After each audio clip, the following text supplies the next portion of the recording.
BagFuel, baby. The backtracking, we invented the remix, Esso.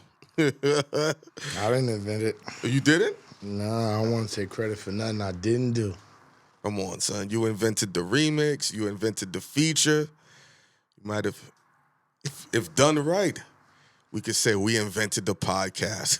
I could never say that. Yeah, you'll see, man. BagFuel, we back for another installment. Ghost is behind the camera. So, is ready to go back on the beach. I'm ready to hit a couple of home runs. Always ready to go to the beach. That's my spot. Yeah, man. Just, your man was in the news, man. Puff. All right. Diageo. I was like, And I'm sitting there watching the back and forth between Puff and the big liquor company, and that breakup is going to look like it's going to get even messier because now it looks like they got to slander each other just to come out looking like... Oh, they going to slander the black man. I mean, it works in everything that we see. You know what I'm saying? You got to come out and you got to slander him. Now, big time. Now he's a what? What did they say? A con artist? Con artist. They tend to throw those words out when black people want what they're worth. When black people come and be like, yo, I know you making all this type of money and you doing all this type of stuff. Why are you still giving me the same money or you giving me the same deal? You know what I'm saying? Like, give me what I'm worth. You know what I'm saying? And I'm big on that. I think that you know that already. And anytime you try to elevate and demand more of a standard, they call you a troublemaker, a rogue, a person that goes off the line. And Puff is a person, like you said, he's of a certain standard. And he's probably like, hey, we saw what happened with Ciroc. I know what the cap is for Ciroc. So it's all the same thing now. Yeah, but he might have an idea of like, hey, like how you said, we could see where something went wrong. Let's try to do something different with De Leon. His shit didn't go wrong, though. No, Ciroc was popping. I understand, but listen to what I'm saying. He's like, all right, I know what this is. Let's see if I can make it bigger. And whenever you try to go something bigger or you try to go for the home run, somebody's like, nah. Man, that's a lot of assumption that you're making. I'm just going based upon... Have you not seen that before? People, whenever somebody's trying to elevate, you don't have somebody like, stay right here, little nigga. That could be possible, but I don't really deal with assumptions like that. Like, I'm going to deal with what I can see. What I can see is they're having a bad breakup and it's over money.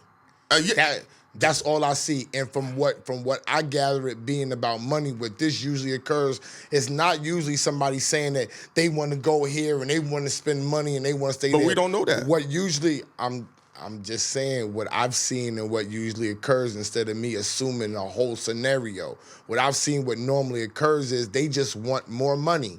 They just want what they're worth. It's not about what I want to do or where I want to go. You're making $248 million. Why am I getting $22 million? I want $50 million. But when we got a problem. When you're using language like con artists and things of that nature, we've also seen. I can tell you their stance. What I think.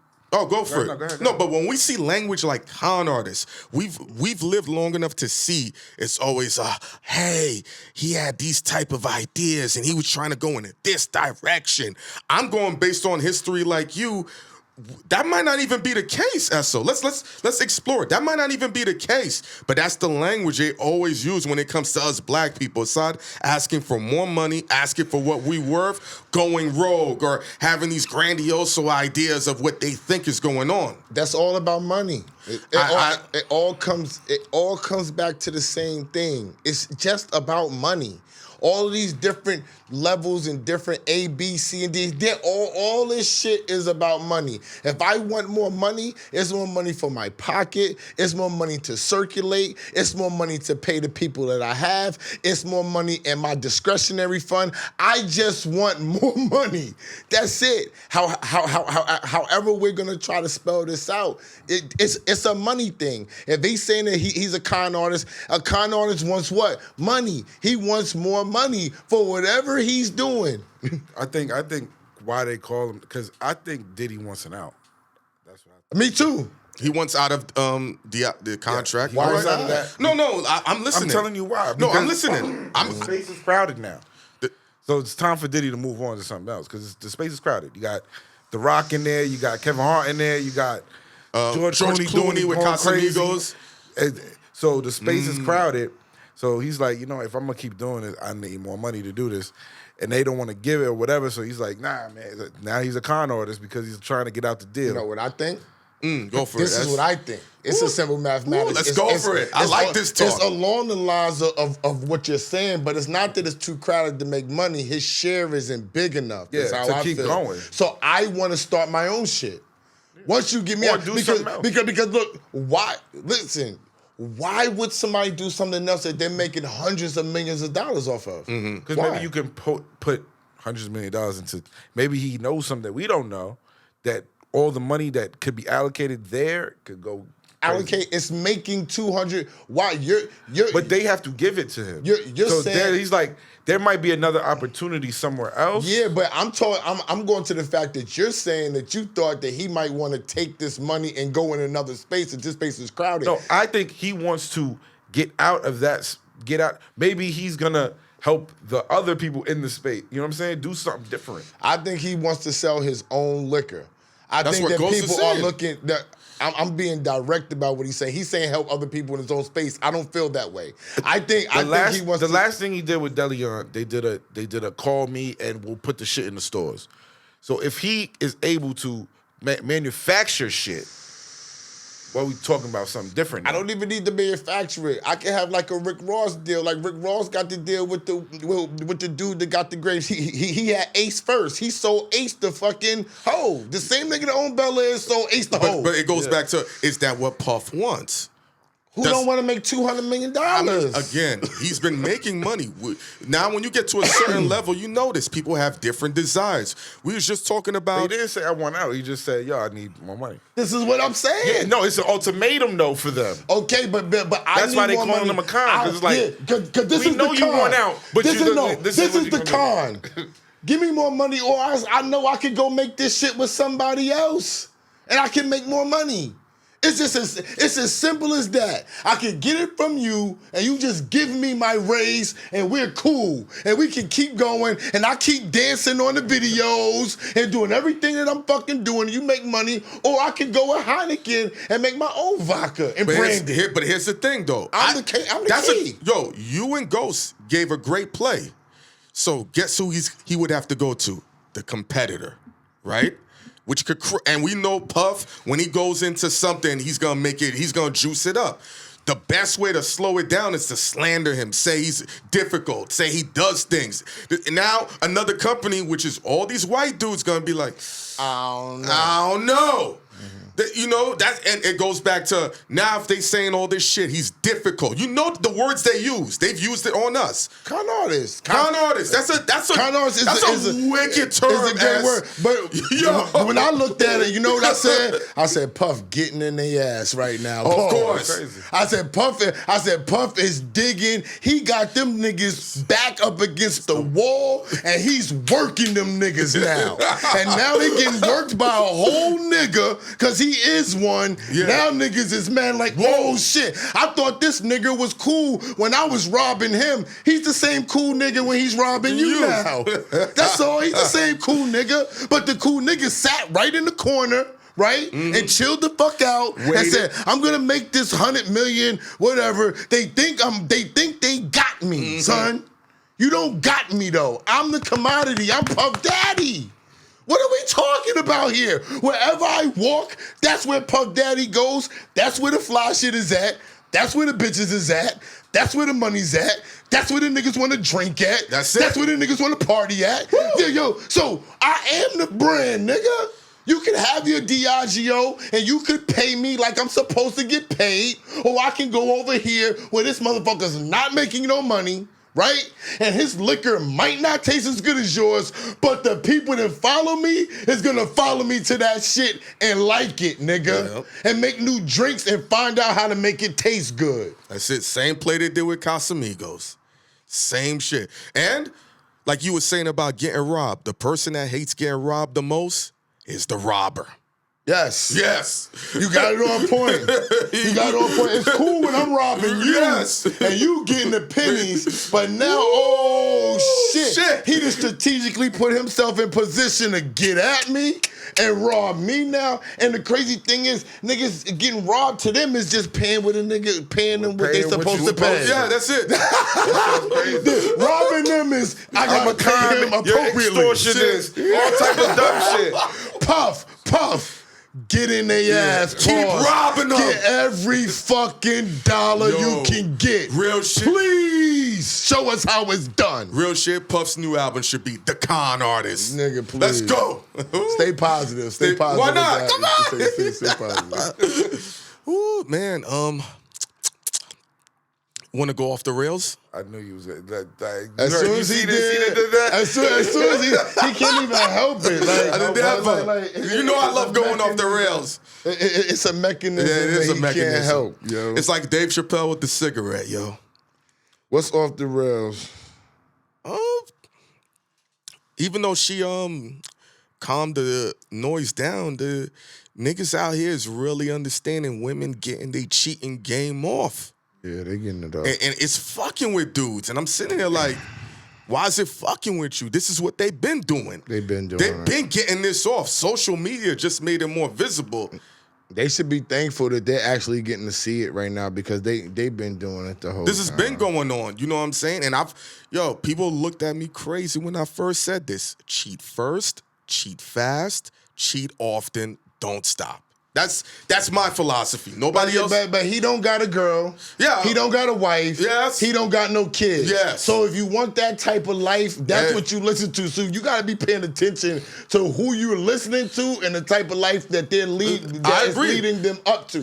So if you want that type of life, you go for it, yo. And then guess what? The guys that's not living that life, and I agree with you, so this is ridiculous what I'm talking about. I don't think that this should be I don't think that this should be the standard behavior, but the realest shit you said, man, when these guys of status or even a regular guy gets cheated back on, he don't get looked at the same. It fucks with his business.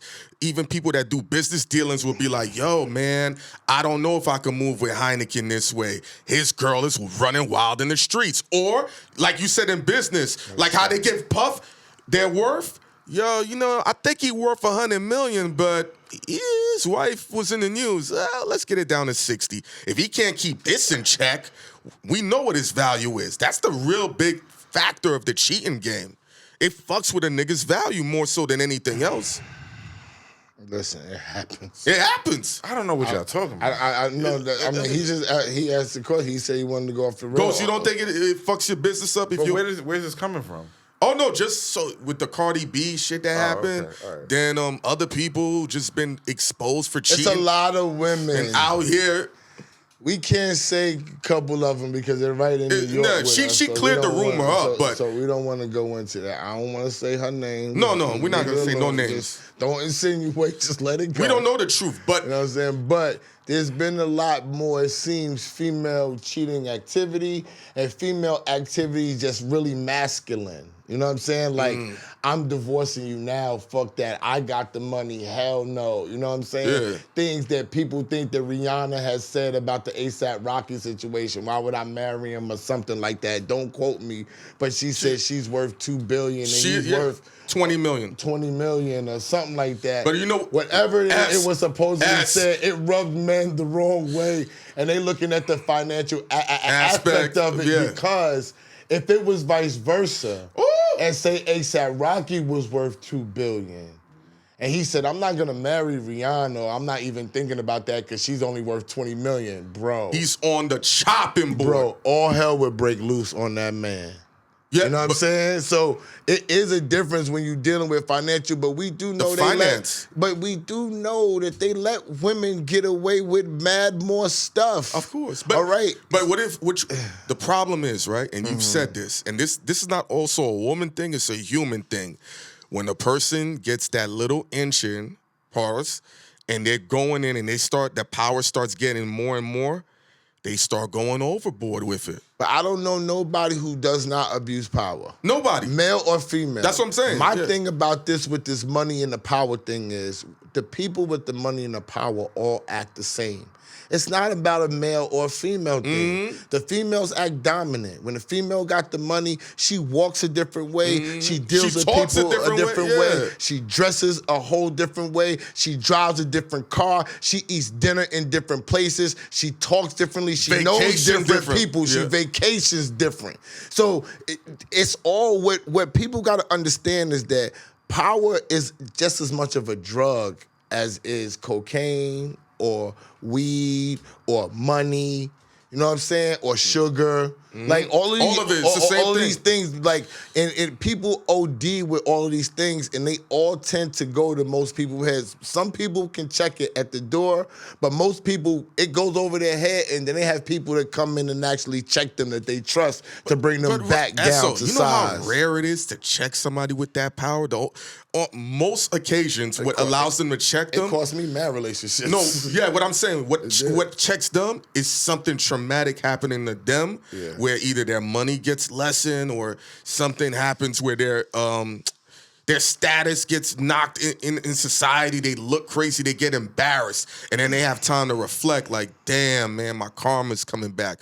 I'm paying this back forward. I didn't have to be a dick to this person right here. When this person asked me for a loan, it wasn't... You think people think about karma? Yes. No. They only think about it. People only think about karma when they shit fucked up. When they're in momentum, they don't think about it. I think men only think about karma when they get cheated on. Yeah. When it's money, like some niggas will think about karma, but some niggas will take the loss. Money comes and goes. I think the only time that niggas actually sit down is when they either get cheated on or they get left. A bitch just, worst thing getting cheated on is a bitch just straight leaving you. Yeah. I seen bitches straight leave niggas, my nigga, and the niggas never recovered, Never my nigga. recovered. And they was cool niggas and just got left behind. And that fucks with your finances. I feel like when you brought up this women thing, I feel like women get the fuck up faster.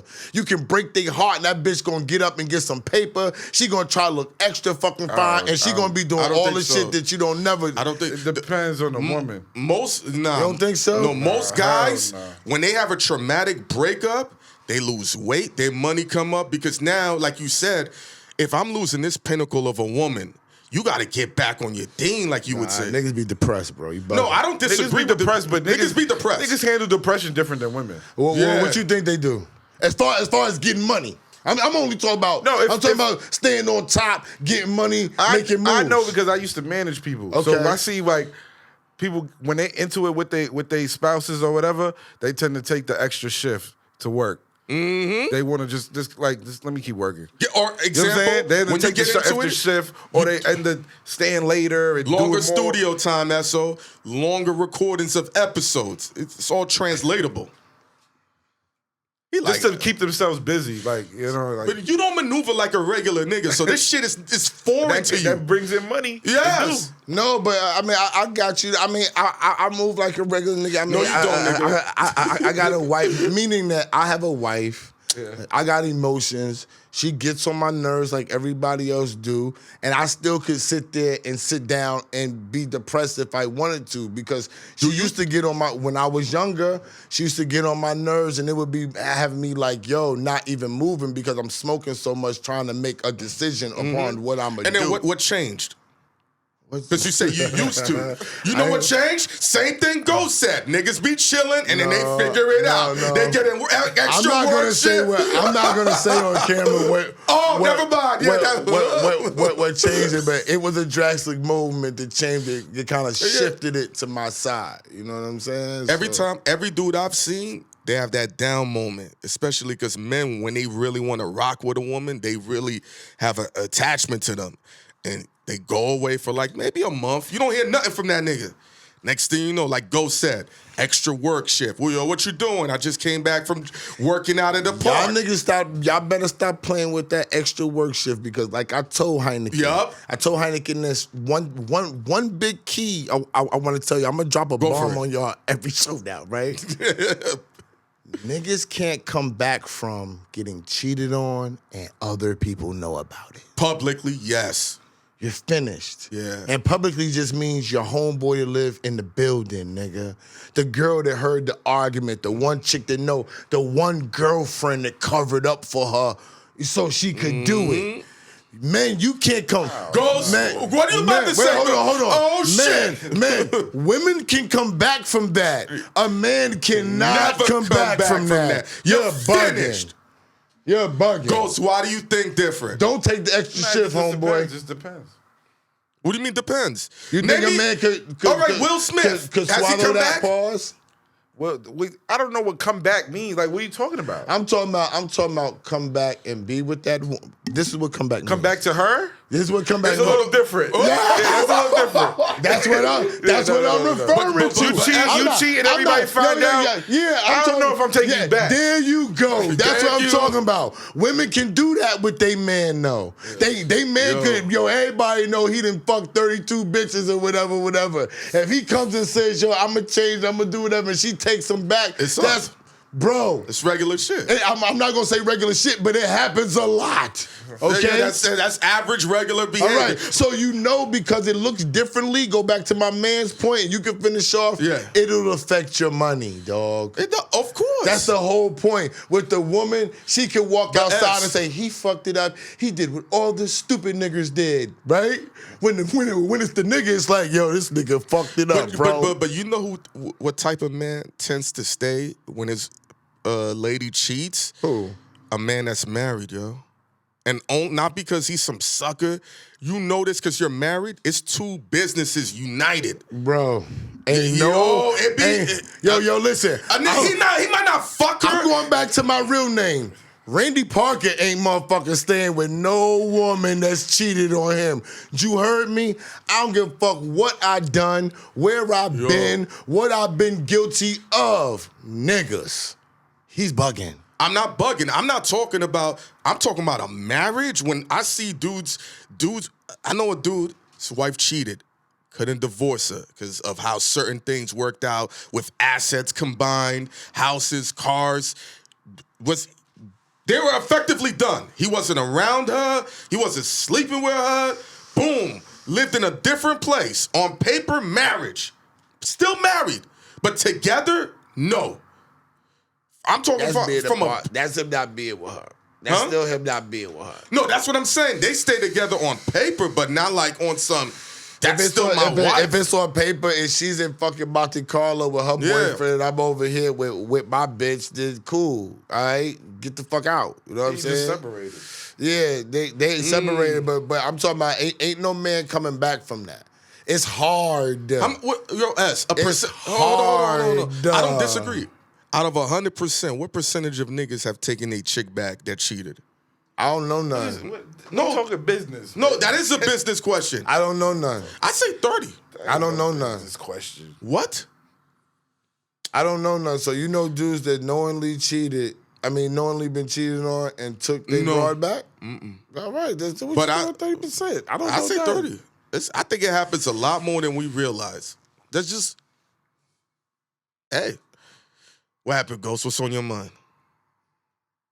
I added up, and then you fucking had me. 82% of 18 to 44-year-olds have uploaded a video content to Instagram, TikTok, Snapchat, or YouTube. 40% of those people describe themselves as content creators. Yeah. How do you feel about this?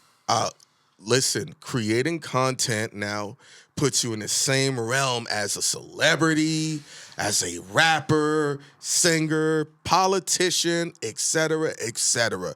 People. But let me break this too. Also, 54% of surveyed people they did a survey of fans basically. And they said 54% would rather watch creators comment on major media event than actually watch the event. They call it reactors.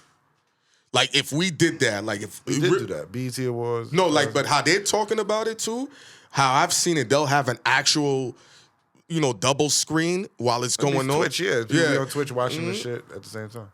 But that goes back to what I've been telling you, perspective. When they're around certain people who have a unique perspective or an angle, and it's like how Esso's talking about, yo, with this BET, or how you broke it down, Ghost, with the Tiana Taylor being on the phone and how that wasn't a good look for BET. They're like, oh, he thinks like me. Let me expand more on it. That makes a lot of sense. Even when we spoke about stuff on My Expert Opinion, it's what he's saying is the truth. I don't know about this. What are you talking? If 18 to 44 have uploaded a video, and the number one video they want to do is watching people react and give their perspective, what are we not talking about? We don't know. It's your opinion that they looking to see. They want to see if your opinion Same thing with the Little Kim and the Nicki thing, right? You and Ray Daniels broke that. How many other people made reaction videos to that? Oh, we don't know. But let's just say, I could say easily 10 that we don't know about. He's good at assuming, boy. It's not about assuming. You don't look at the numbers. Yo, bro, there's a lot, even when Ghost said about the joint when we was talking about academics and how they spoke about it. You don't think people take some of the content we talk about and brick it? This is what I'm trying to tell you. 10 is not a crazy number. This is what I'm trying to tell you. Like, I don't think it could be 100 though. I'm not saying that 10 is a big number. I'm saying we have no idea. It could be. I'm taking 1,000. The lowest number. That's why? No, because it's easy. Because I'm showing you how easy. I don't do what's easy. Take the highest number. We don't know because say 1,000. So nigga, assume it like you assume 10. No, assume 1,000. You know why? Why you can't assume 1,000? I'm gonna tell you why. Because we would know. If 1,000 people are making a reaction to a video, there's no way we're not gonna know. It's gonna pop up. It's gonna push it. Perfect example, when they did the reaction on our Corey Rooney video, they did 80,000 off of us. And I was like, yo, they just did 80,000 here. When we did the joint with Billy B and they did a reaction video. But that's only one that you're talking about, and it gotta be way more than one. What I'm talking about, when a video gets to that point, it sprinkles down. It's a community. Oh, let's talk about this. Other people want to go off. How many people have sat down and tried to recreate what we did with Cream? Because that shit splintered. I know 4 dudes that made a reaction video about that shit with us. One nigga has 250,000 on 2 separate channels on his YouTube. Just because you're not catching it because you're not into it, don't mean it's not happening. If for Ghost to say, yo, there's a bunch of people that really react to people giving their reaction and opinions to what's going on, I know that. That's the biggest market. What did Esso say? What did Hynaken say? What did Space Ghost say? What did Charlemagne say? What did Academics say? I don't like what this nigga said. You know what? I'm gonna leave a comment and disagree. How many times Ghost on Pooh in Space, they talking crazy about you? No, every day. Every day. This is what I'm trying to tell you. This every day is going on. All I'm saying is that maybe the numbers that you're thinking and the numbers that I'm thinking are just different. Because even when you reference Cream, you said 4 people made a reaction video for something that did 6-point-something million on Instagram. But I'm talking about the 4 top dudes. No, but what I'm saying is it sprinkles down. Then whatever his fans are, you get another 10 randoms. It's like a virus. All right, one big one here, little sprinkles. But I'm giving you 4 main dudes I saw. I said, oh, this nigga talking about this shit? 10 of his little minions is gonna do it. Okay, but like I said before you cut me off, maybe the numbers that I'm thinking, the numbers that you're thinking are just totally different. So when I hear what you're saying, that's not what I'm looking for, or that's not what I'm thinking. That's all. And my expectations is high. Like, that's all. So if you tell me that you saw 4 notable motherfuckers, then we need 400 or 4,000 notable motherfuckers to make our shit. Like, and no 400,000 notable. What happens is, if whatever at the cream of the crop, it goes down and it sprinkles down to whoever else. If they're not ringing off, it ain't gonna ring off. But they're seeing it. They're like, oh, I saw this. Boom, boom, boom, boom, boom, boom, boom. It's a trickle-down effect. You think those people are more important than the people that's actually that they're commenting on? I do. See, I do. That's why I'm saying those count for me. You feel what I'm saying? See, he doesn't care about those. He Care thinks about that the sprinkle down, the minions and all the rest of the people. I care about all of those. You know what I'm saying? All of those reposts, all of those remixes, all of those shits matter to me. I could be wrong. You know what I'm saying? But if I'm promoting myself, there's nobody that doesn't matter. The whole objective is to get our stuff out to as many people as possible. Everything that we're doing is a popularity contest. That's all it is. If you're popular enough, people will listen to you. People think that you have to talk and, you're going to say something amazing and the people are... You're going to come and listen to you. That's one way. That does work. But the other way is people meet you and want to hear what you got to say. Other people are posting you saying, yo, he's that nigga. Then they want to hear what you got to say. Then you dress in a certain type of way and you look fly, and now somebody's posting you from a photo shoot and they looking like that's the same dude that I saw talking on that other show and I saw him doing this. Let me go check him out. It becomes a popularity contest. The more people you can get to see you or hear you, the bigger you're gonna become naturally if you're good. If you got something that people want to hear or see. Boom, yeah. Like you said, Ghost, when niggas want to hear and see, they're gonna react. And you get a lot of motherfuckers reacting. How many times you be like, yo, what's wrong with these people? What's wrong with them? I mean, I don't know. Yeah. I don't know why people react so bad to the truth. Why not? No, but that's life. That's crazy. That's life. But Ghost tells me that nobody like the truth is like nobody wants to hear that shit. Let me ask. Nobody wants to hear. He's Ghost saying it right now. Like, but the ill part about it is that's why the following that's being gained is so important. You feel what I'm saying? That's why I tell everybody, even if you follow me, don't be upset that other people not following me. I'm not for them. That it could be your man, it could be your mother, it could be your sister, it could be your girl, it could be whoever it is in your life. I'm only for the 10% that want to make moves and do shit.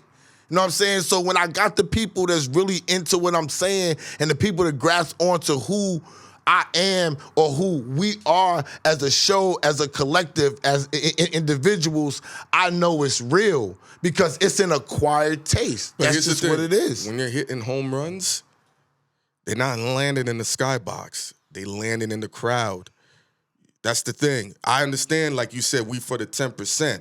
But when you got these impactful pieces coming out and a whole array of people are absorbing it and seeing it, it's a trickle-down effect. They're going to be like, who is this guy? Who are these guys? Why are they saying this? What are they documented for? That's just, and people's lives aren't that great. We've spoke, I forgot who was asking us why people act the way they act. We're like, they don't get to do what we do. And they think this shit is easy.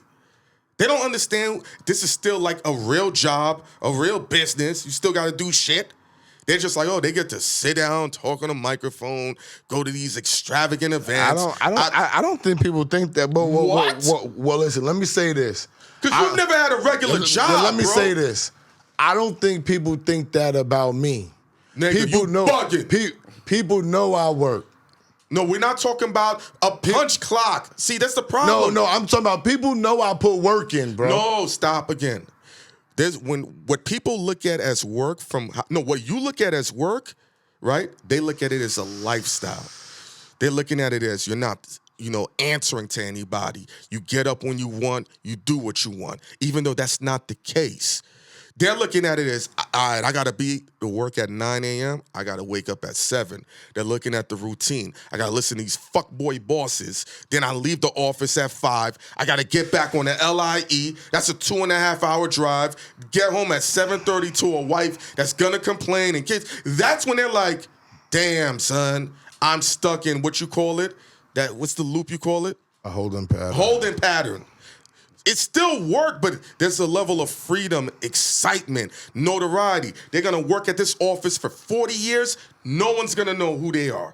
Not even their kids. I'm not down that, but niggas know I put in work, though. We're not stop talking it like from that angle. We know this takes work, but what they're thinking about it is this nigga doesn't have to contribute 12 hours to the routine of getting ready to sit in the office. Okay, and now who are we talking about exactly? Are we talking about the 10% or are we talking about the 90%? We're talking about the 90, but those are the people that I'm telling you that come and comment, and you be like, why don't they want to hear the truth? Why are they coming off as if they're miserable? I know they don't want to hear. I don't say why. I say I know. I say, yo, Ghost tells me all the time that they don't want to hear the truth. I know. That's why I said. But the 10% that wants to hear the truth is what I'm here for. No, They're I all understand. clumped in together. The 10% that wants to hear the truth. It's only 10%. Some of them want to hear the truth.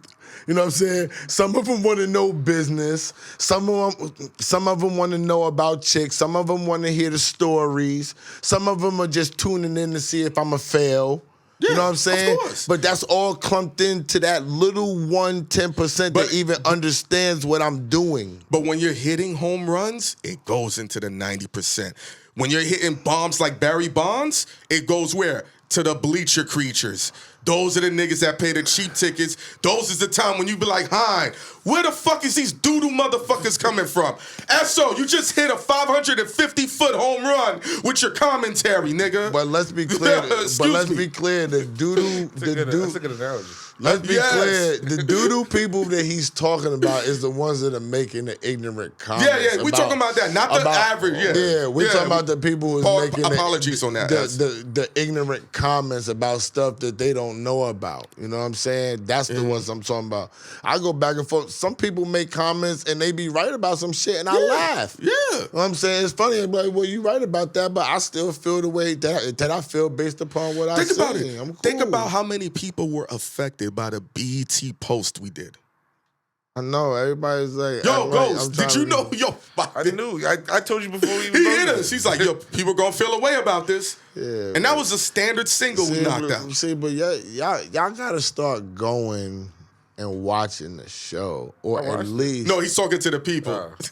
or no, I'm not talking to you. Or at least, you know, the one clip that's 8 minutes on the YouTube that you're referring to, because it's like so many things get misconstrued. Oh, you trying to shit on BT? I was like, I actually was taking up for You was the one sticking up for them. You know what I'm saying? But the way that the clip look, it's like you think you taking a rationale that you think one way, but you need to go look at it. It's supposed to be provocative. It's supposed to provoke you to conversation. Go to the show. Not to think that somebody's trying to kill somebody on Instagram. Ghost. Sadly, in the world, they won't even hear that. No, in the world of content, they won't even hear what you just said. The world of content, the appetizer has become the entree.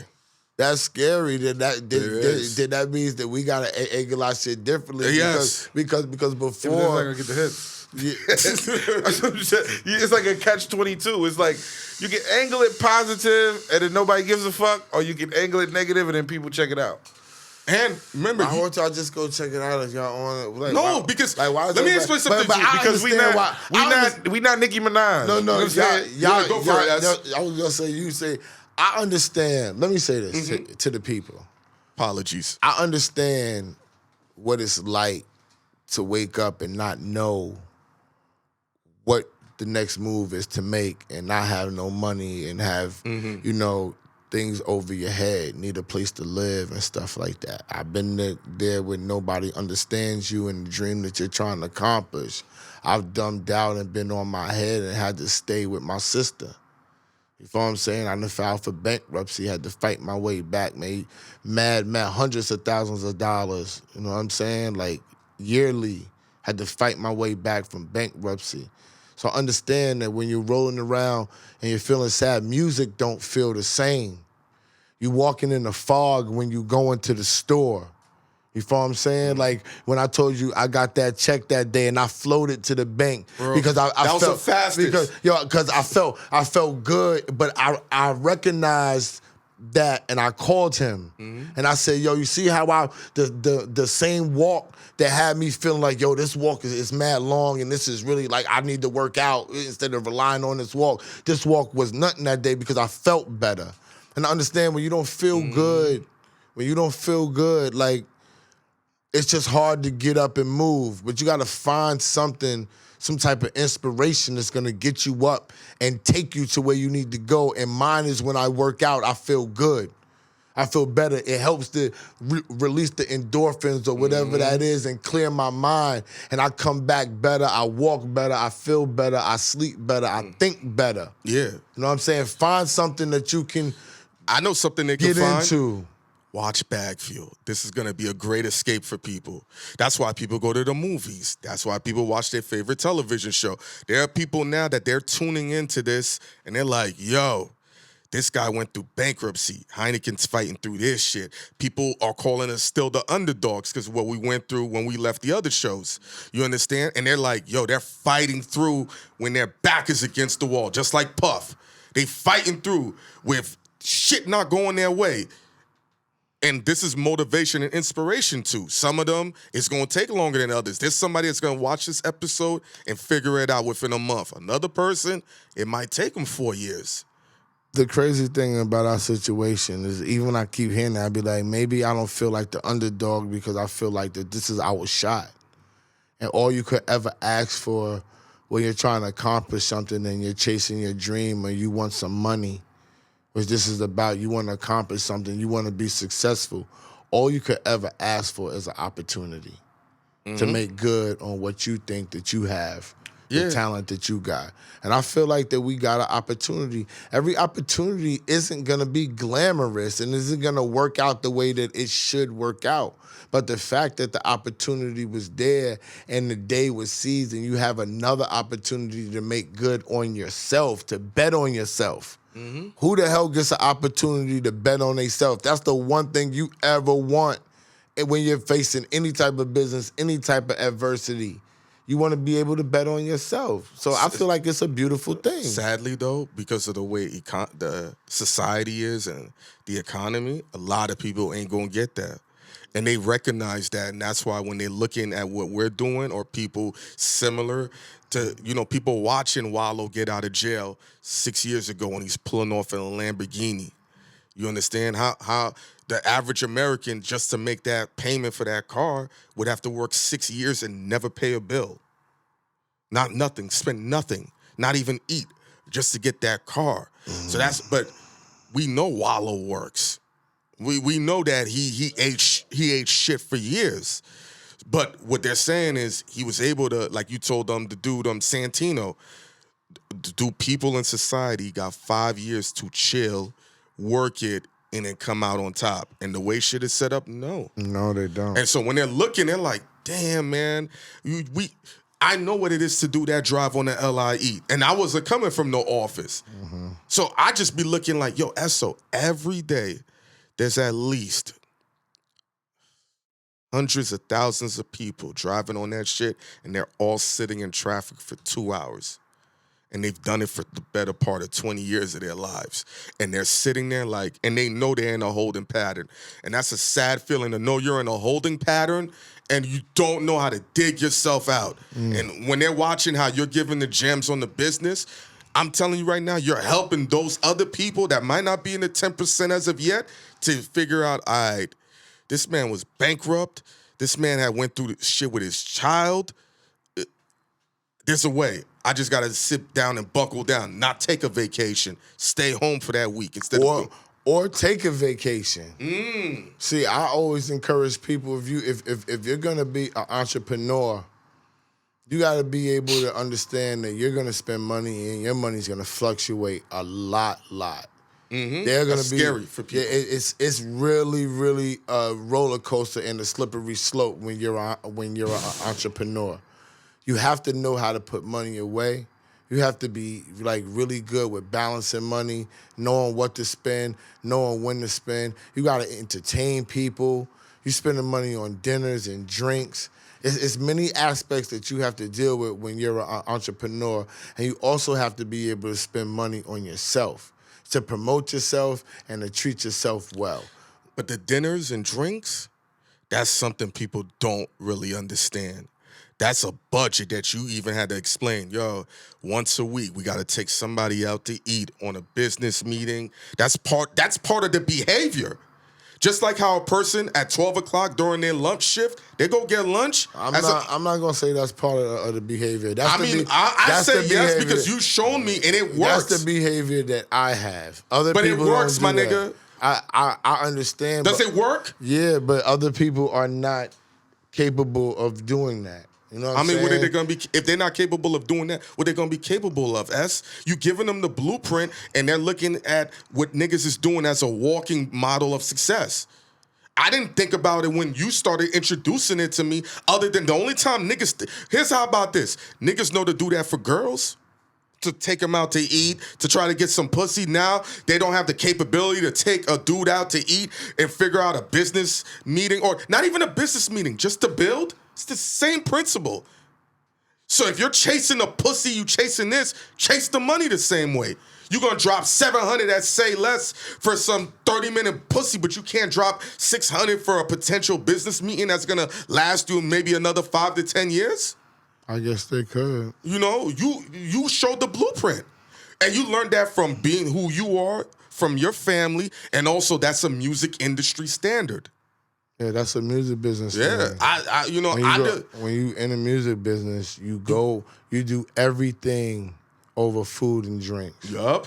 Everything. Even if you're in the office, they order food, come to the office. It's not Chick-fil-A and all that type of shit. It's food from a restaurant that either intern would go pick it up, bring it back, or they deliver it. They have an account with them, and they bring it over, and then somebody goes and picks up the champagne or the soda where everybody drinks at, and everybody goes into one place, and we go talk. That's what we do. You know what I'm saying? So when you merging with people, how are you gonna even get to know them? You're gonna spend limited time with them in the first place if you're not their mans or their people. And that's very rare you're becoming somebody's man. If you become Drake's man tomorrow, you can't be with Drake every day. You're just lucky that you got the relationship. You know what I'm saying? And when Drizzy comes to town, you see him. Yeah. Or when you're willing to fly out occasionally to go fuck around, or y'all at the Grammys, or you somewhere blah blah blah, then you get with them. That's how you build a relationship. But you just not gonna get next to people. People gotta, like, if you really wanna get next to, real talk, like somebody like me at the level that I'm at, you gotta buy mad dinners and shit. Like, how about this? You gotta people been asking us to do consultations on business, do consultations on starting up a podcast. Dinner consultations. No, the consultations are $1,500. Yes, that's okay? All right, I'm not even playing no games with y'all. Well, I'm not saying you want a consultation. You gonna pay for that? Listen, I'm not thinking about what he's talking about. If you want to pay, if you want to be a smart person and you want to pay for a dinner, cool. But once you pay for the consultation, we need to come to wherever your establishment is at to do whatever we're doing to consult with you. And the best way that you do things is that you want to give somebody a full stomach and something to drink. You ever been around a chick that is sober? And as soon as she have like one drink, she be like, nigga, you know what I'm saying? She the life of the party. She ready to get her pussy up. She was life of the party. She was tight like, she was tight like this, like, I don't know, Ghost. You know what I'm saying? Like, this looks like I don't know if I should be here. She have one fucking gin and tonic or some shit like that. Dirty martini. Now, she unstraps her shit and she said, I didn't know you was this cool. Listen, yeah, top quality tequila is undefeated. Oh, undefeated. Undefeated, dog. So you want to get somebody to hear you? You want to get somebody to hear you for real? Give them a good time. Yeah. If you can give them a good time on some real shit, people will really listen to you. It's just like the old saying, when somebody funny, you know, the funny guy gets the girl because she's laughing all the time. Like, he's a nigga that you be like, how did you get that pussy, nigga? He's funny. Laughed it right whatever. Off. But when you can give people a fucking good time and party and socialize and be straight up with niggas, even if you just bringing niggas pizza pie when you showing up. Like I always said, we don't go nowhere empty-handed. I like to go somewhere with some weed or some champagne. Mm-hmm. Just even if I know you, just to break the ice with you, to understand where I'm coming from, that I understand that this relationship is a give and take thing. Yeah. That's what people don't understand. Every relationship is give and take. But in a lot of these people got it fucked up. It's always take. And when it's time to give, like Diageo asking for what you worth, oh, what you mean? It's a problem. Those are the doodle brain people, but it's a lot of them in this industry. I mean, people don't know what they're worth. That's true. Which is a big problem. That's a big problem. And because of that, they undercut themselves, which undercuts the rest of us. Yes. Which undercuts the rest of us in the market. And then it's a lot of them that's undercutting it. They really don't know what they're doing, so they want to get a shot to do it. Desperation. You know what I'm saying? They want to prove themselves. So those type of things kind of mess up the quality of what could be going on and what's happening right now. Even with the music, like I've been told everybody, if you go back to all the shows that I've been on, I said the music is trash right now. Everybody argued me down, called me old, said I was hating. I never hate on nobody. I don't even do that. The music was just trash. It's not good music. We're listening to the best of the worst that's going on. And it's indicative because all these people that say it's hot, they're not listening to it, they're not buying it, they're not streaming it, you're not making the money. So the proof is kind of in the pudding of what I've been saying. Are we in today's version of the 80s? Of how people were rapping very like A and B-ish? Yep, I feel so. Yeah. I feel Not so. until Run DMC came. But the 80s music still gets played. Not Run DMC. Rakim changed the game. Yeah, with the rapping. Run DMC took the A and B to something else, but Rakim was. I don't want to shit on Big Daddy Kane. Those are the anomalies. Big Daddy Kane, Rakim, but I feel like Rakim was before Big Daddy Kane. I feel like that. But it feels like the 80s, like that part, like 85-ish. Like, but you gotta remember this. Go for it, S. History goes round and round. Every time when we talking about the fucking nuclear bomb crisis and we got the relationship with China, that's shit that's been cool, goes bad. Russia, been cool, goes bad. Things just go round and round. Music the same way. People want to dance, then people don't want to dance, then they want to hear some real shit. Then they want to hear some melodic shit. Still be good music. Like I was watching, I don't know if you've seen Lola Brooke and Scarlett talking. Yeah, I saw that. They did the thing and she was like, when you singing a song out of nowhere, like you in your car or whatever, you start singing a song, what song you singing? And then she pulled us, she's like, oh, some DMX shit or whatever. Some old, and she's like, some old shit, right? Yeah, we got to make that shit that. But it's a problem though. Go ahead. Remember what you said? How there's nobody there to help cultivate the artist like you was doing with Yummy. Like you was doing with Busta Rhymes, sitting there working with these people. These kids are just going in the studio, making a song, and like you always said, one hit single takes care of all the bills. Listen, it's rigged. It's not their fault. Mm-hmm.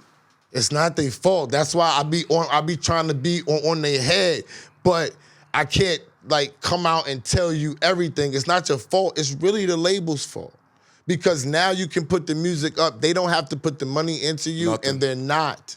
That's all it is. If you don't go demand it, now you got to be some type of successful. Look at Lola Brooke.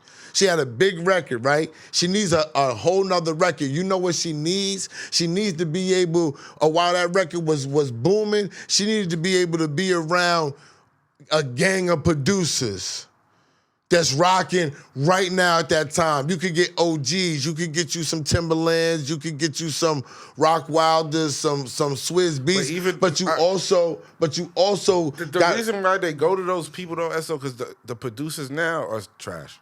Yeah. But you gotta incorporate some Metro. If I want to make Lola Brooke a hit, yes, I need those producers. The one thing about Timberland, I gotta say this.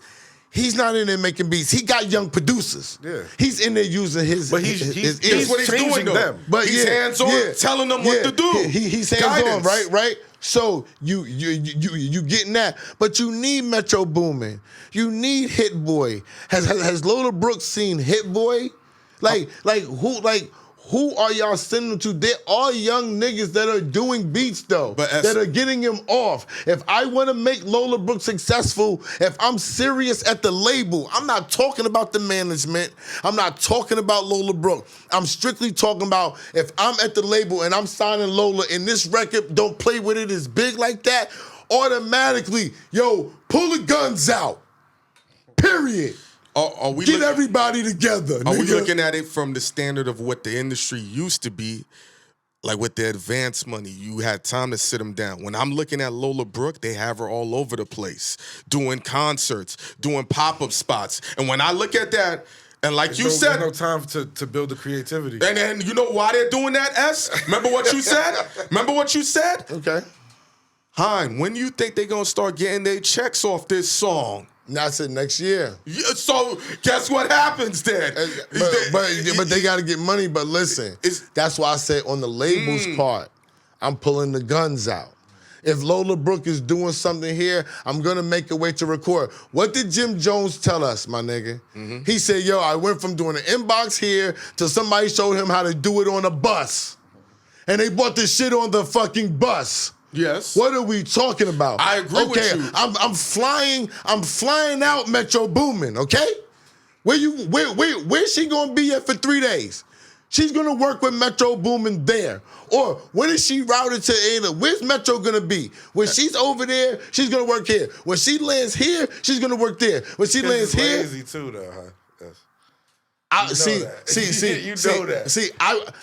not gonna say that she's lazy. I'm not saying her, but in general. I'm not gonna say these she artists. works. I'm not gonna say these artists is lazy because I'm gonna tell you why. They're not investing into the artist. The artist got to do too fucking much. This is what it goes back to why they're not even following the singles. This is what I'm saying. But the artist got to do too fucking much. That's why I say it's rigged. There's no time for the creativity. Yeah, but so it goes back to what we're saying. It is if you put the money behind it. But it's my thing though.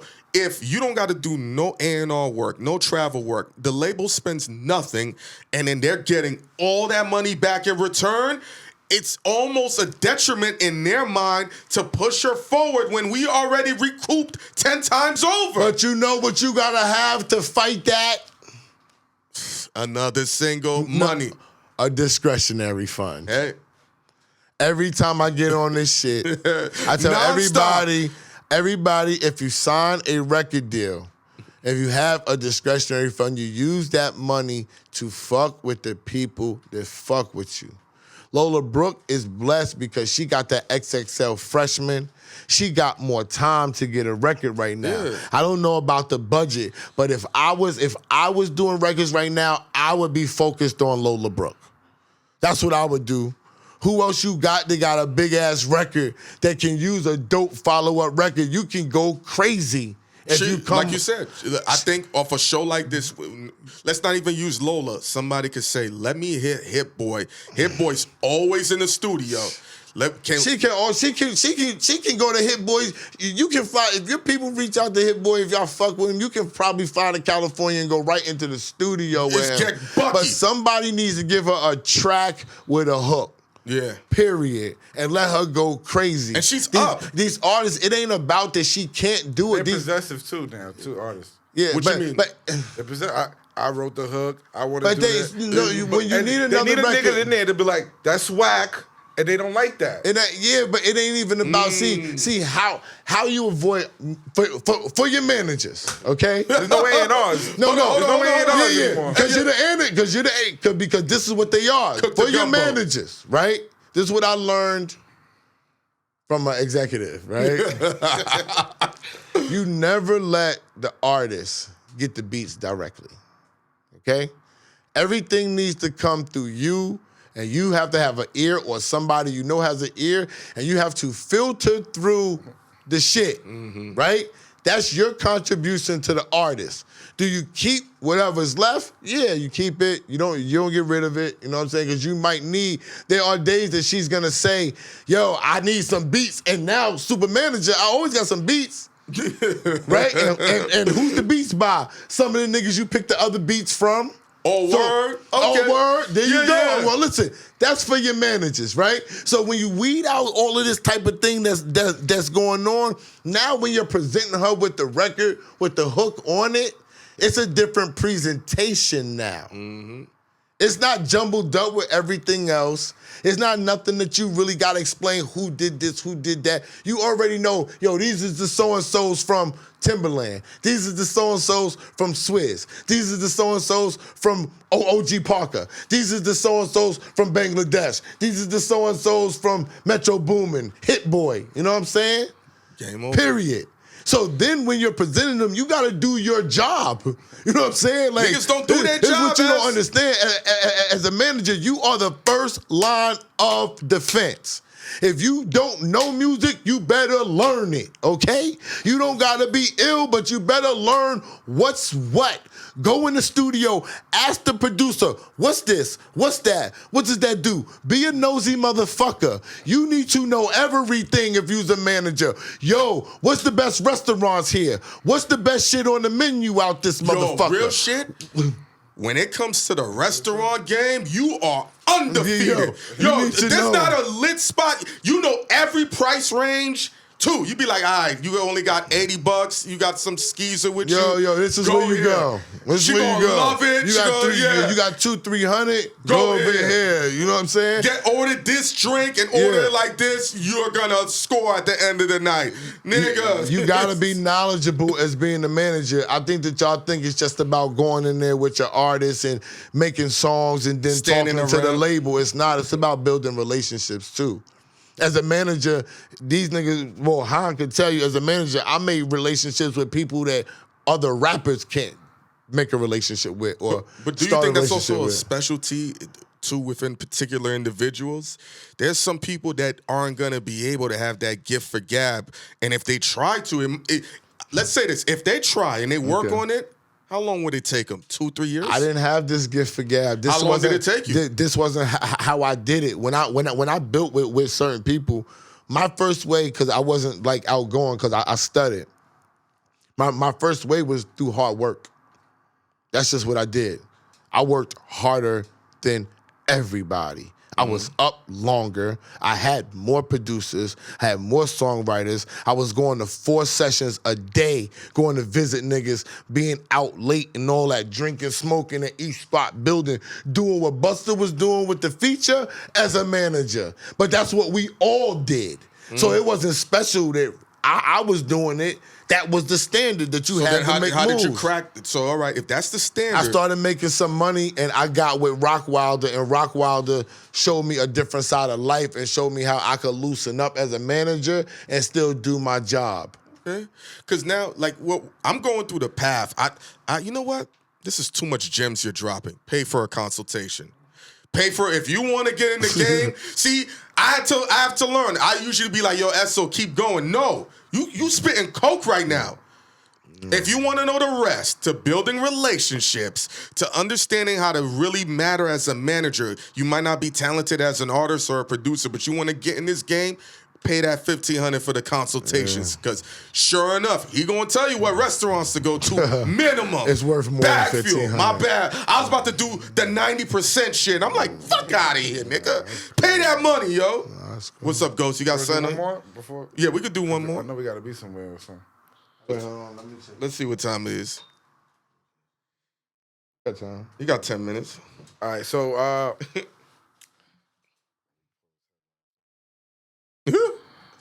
going to a show, What kind of you show? have to be prepared to surrender your data.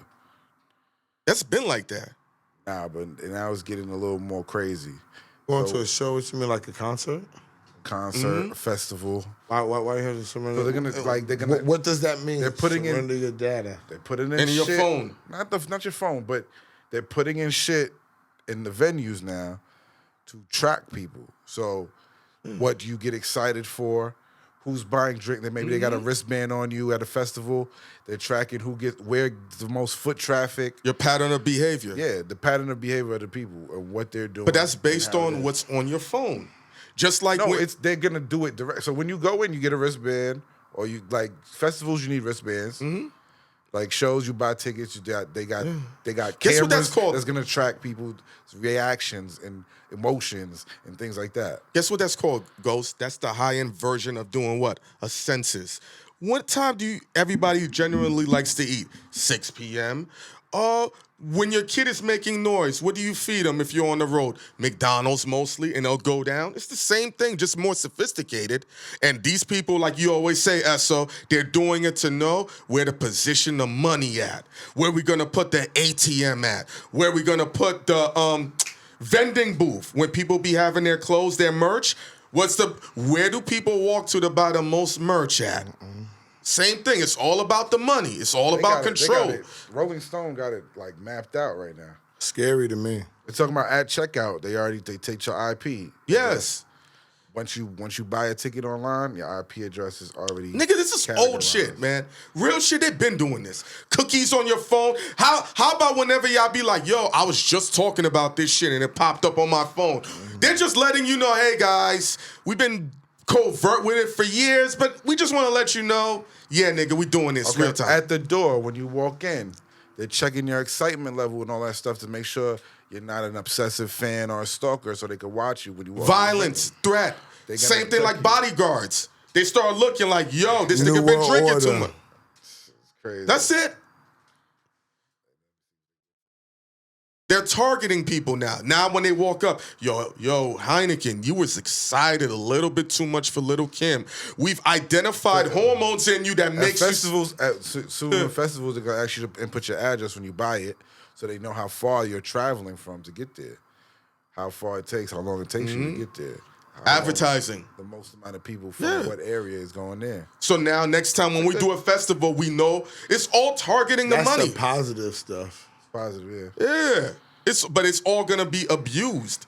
That's the positive stuff. Is mad. And then every concession stand is not going to take cash anymore. I told So reverse ATMs, goals. Remember when I said no, they're using your card so they can give you point system. the or credit whatever, card, like when you have the gold standard and you can get points on flights. It's the same shit. Why is our people doing this to our people? Control, SO. You said it 40 minutes ago. When people have the power. All right, let me say this. People who are considered, the terminology, super villains or bad people that are doing things to destroy society, they don't look at themselves like that. They think that they're trying to make society better. You know, if you had this level of power and influence and you were the president of the United States, what things would you institute? I know what you would institute. Why are they poisoning the food? Like, why are they poisoning the food? Why are they trying to regulate farming? Like, they don't want natural farming. I know what you would do first. Why are we eating candy? Why are we eating candy that when I go to Belize is outlawed? You can't even get it. Why is detergent in other countries outlawed? They don't even let us use it. It's outlawed. Why? What is going on? Is it that? Is it too many people like that over here? And y'all can't it's stop. Money, dog. It's control. It's all money. And you go to London, you kind of see the same thing a little bit. Yeah. Like, it's all coming from London's little New York, yo. Yeah. What are you talking about? Yo, we're really New York is big London because we're incorporated over there as a LLC. Yeah, how about this? They technically own it. Yeah, we're their business. How about this? Fuck. I'm gonna say something personal that had happened to you, and when it happened to you. Why you gonna say something personal happened to me? Something personal happened to you. No, because what happened, I can't have it happen to me because I don't have a child. If you go to a psychiatrist now, right? If all of us went to a psychiatrist, all of us, let's say the whole block, just to go to talk to one, before we leave, they're gonna diagnose us with something. Even if we're perfectly of sound mind, sound understanding, you're a narcissist. Yeah, you gotta keep the business running. This is what I'm saying. So now they have to diagnose you to get paid. Yeah, then remember that time you had that incident when you didn't want your child to be on that meds? That's another thing they do. If the kid exhibits even something like excited, oh, you know what? Let's put him on the meds because everyone gets paid. The psychiatrist, the pharmacist. Yes, bro. I know. So it goes back to what's going on here. It's just big business. Oh, the fabric softener doesn't work in Belize. This is just American shit, though. Yeah, it's no, not communism. It's capitalism. Pardon me. That's all it is. If we outlawed half the detergents, half those companies is out of business. Those companies might be the ones that's funding the next president coming up. And we can't fuck up the money flow. It's just really pure, plain, and simple. If we don't let this go, all right, they could, in my heart, this is an assumption. I truly believe they could cure every STD and every, disease. But condoms is out of sale. If everything is cured, man, I caught some HIV, and I know that's a sensitive subject. I'm gonna go to a pharmacy, that shit's cured in 2 hours. Back slinging. If you can cure that and make sure you only wanna get a chick pregnant when you wanna get to, condoms is done. That's big business. They might.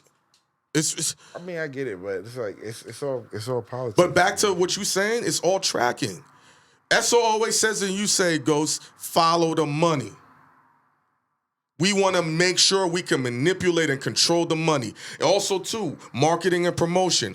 For years, artists have said, how do I know I'm getting my return back? Now, companies are probably saying, man, I'm not just going to assume anymore. I can have the data and know to target these people with this amount of money, and I know I'm going to get this money back versus I assume, like you always say, most of my foot traffic comes from Montana when I know all these kids are coming from Idaho. But I think of it as the opposite because... Keep going. You was talking about zap your card and all this shit. That's but all part of it. I'm trying to show you that you won't even get the invite to the festival because you don't live here. So you won't even know what's going on. You'll be late. You'll be late. Like, oh, I didn't know this happened. How many times that's happened to you? With certain shit. Yeah. Like, oh, I didn't know this was happened. Yeah, you wasn't in the algorithm. They ain't put you there. Ghost, Eso, y'all both movie buffs. You know what you just described here? When they said when you walk in the door and your excitement level goes up, that's Minority Report. Remember how they would say... They're looking out for fans because... A lot of fans been running up on stages, all that stuff. That's what they're monitoring. Then it expands to what? Hey, we notice when this guy is out, he exhibits sexual deviant energy levels. Keep him away from these schools. Then they're going to say, you can't live in this neighborhood because we notice when you walk by a school, your dick gets hard. Oh, it's you, nigga. It's crazy? Nah, I'm with you. Come on. That's the negative side of it. Yeah, we know what's coming.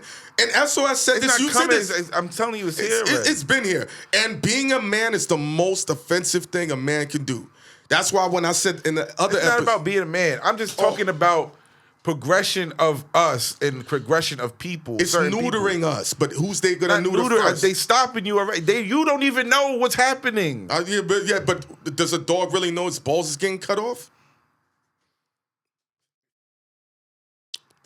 When they neuter a dog, it's because he's too rambunctious. He's always humping everything. Snip his balls. Guess what he's doing? Yeah, but when you walk into the hospital with the dog, he knows what's going on. He's fucking scared of shit. Yeah, I mean, listen. Man, anybody walks in the hospital with scared of shit. That's the number one place you do not want to be is in a hospital. You get anxiety. You know, there's a thing now that I forgot what it's called. I forget the terminology. When your heart rate goes up when they're checking your heart rate, that's because they be like, they noticing even skinny people, their heart rate was going up. And they said, is it anxiety because you're in the hospital? Everybody has anxiety in the hospital. Yeah. The only people that don't is the doctors that's operating on you and the nurses that's taking care of you. Nobody else has anxiety. And I know I used to date a nurse, so when people die, it's called a cold. You know what I'm saying? They are affected by when they lose somebody. You know what I'm saying? Under their care, they do get anxiety. So. You know what I'm saying? I'm going to say that, but I mean, anybody that walks inside a house. Listen, we're going to have people that are of the 10% that's going to hack these things and be like, all right, cool. You want to control what we're doing? Put some money on my wristband, too. Yeah, I mean, listen, they're making it so that you can't get away. That's it. You know what I'm saying? They use fear factors. They scare you to death. They publicize. They use social media against you. And I know I'm not mad at y'all. It's like, when I look at it, I'm like, who do you listen to? Who do you follow? How do you know? You know what I'm saying? The only reason why I think that when I analyze it and think about it, I say people could follow me because they've seen other people in the music business on other shows acknowledge that I know what I'm talking about. They acknowledge that I've been there in the trenches with them. They acknowledge that I've managed them and done deals. So I feel like, you could listen to me. You could look and see why. You follow what I'm saying? But with all these people, if you're talking about the relationship shit, I've been married. It's known. People have said on the shows that I had wild chicks, whatever. They've made it known. I've made it known. It's no big deal. But now you can know I'm married and I did this and did that. So you know I have to have some type of relationship type of situation. That's why you could listen to me. I made it to the finish line. Get it? But everybody that y'all listening to, y'all just following anybody that strikes something and says, oh, that's the way I thought. Maybe you was thinking wrong. Did you ever think that? Did you ever think you were thinking wrong and now you following a wrong? The internet is not wrong. Now you're following a wronger motherfucker. But the internet is not wrong. The internet knows everything. They're not wrong. That's whack. Yeah. That's the whack part about. That's the only thing that I don't like about it. Is like everybody knows there are specialists. There are some people up there that really do know. But I had to explain to my wife that she was following this investment dude, right? And she's like, he really knows his stuff. I said, how do you know? I said, because he can go watch a tutorial and regurgitate everything he learned on somebody else's tutorial to you and just promote it. That's it. That's it. He don't know shit. Every dollar amount, everything that Hynaken says that you don't know about, I'm going to take that because you found me. It's going to be hard to find him. I'm white. He's black. And the way this YouTube stuff is broken up, it's hard to cross the color lines. You heard me? You need to be famous to cross the color lines. So if a white dude comes over here and steals Hynaken stuff and goes back and goes right back on the white side, he can now sell it to somebody who believes the white man. But Esso, it's easy. When we first started, that was one of my biggest fears. Remember, I told you that there are people who are at the pinnacle that are watching other people because they can identify talent and say, I'm gonna steal all this person's talking points. And you watched it. I pointed to you, I said, this person stole your shit. This person stole your shit. I just find it funny. Like when I say it, people don't realize it until it happens. Like, oh, you can't say this, you can't say that. I'm like, yeah, but look at these white boys. They've been saying this shit all the time. Like Joe Budden just discovered that these white boys is wildin' in the comedy world. Like, bro, I've been telling y'all that they can say whatever the fuck they want to say. What you mean wildin'? They just been wildin'. They saying wild shit. But Ghost, and a nigga like Joe might be scared to say some shit. Because they treat us he's different. Black. He's black. You know that, That's Ghost. not the reason, bro. Yes, it is. No. We just watched Charleston White. Y'all are scared. And they are not. It's literally that simple. No. All right, hold on, Ghost. They're scared. You were scared, and they're not. You are out of your mind. No, Ghost. We've watched on videos. Charleston White crosses the line. I'm talking about staying in means not offending people. No, it's not about not offending people, but not giving a fuck about the 90% who are going to complain. No. What I'm gonna say is very simple. We've lived. The shit Esso does. We've lived. It's not he can't do that. No. He can do it. We've lived long enough to see this. If you go on the gram, you can post something and they'll flag your page, right? But guess what they don't flag? Girls showing their nipples, girls showing their pussy, spreading their ass cheek open. They promote them pages all day. We watch white boys go crazy all the time. That's facts. They identify it as, like how Charleston White said, satire. That's facts. So now, if you want, start putting in your hashtags. BagFuel satire. Let me ask you a question. All right. Are those white boys offending other cultures? Yep. Yes. Blatantly. Like fuck Chinese, like Charleston White. Yo, bro, white boy. They're not doing that. They ain't going that crazy. This is their country, like Esso says. I understand, but they ain't going that crazy. Like Roseanne right now is getting fucking annihilated because of the shit she said. And what was annihilated. She saying? She's white. What was she saying? She says some crazy shit. Holocaust is not real. She's bugging. Again? Yes. But guess what she's doing? Offending the most powerful group. It's too blatant. It's too direct and racist. My nigga, Kanye. It is. Listen. It's too Kanye. He's too direct and racist. If you're going in offending people off rip, respecting. All right. If you offend the Jews versus the black, it's gonna go popular culture with the black. Oh, he said this. The Jews, boom, bomb, boom, bomb. That's not an opinion. That's a fact. What I'm saying is, if Dr. Umar could come in and formulate in the way he speaks and talks about it is in a respectful manner. He's not saying nothing crazy. He's telling the truth.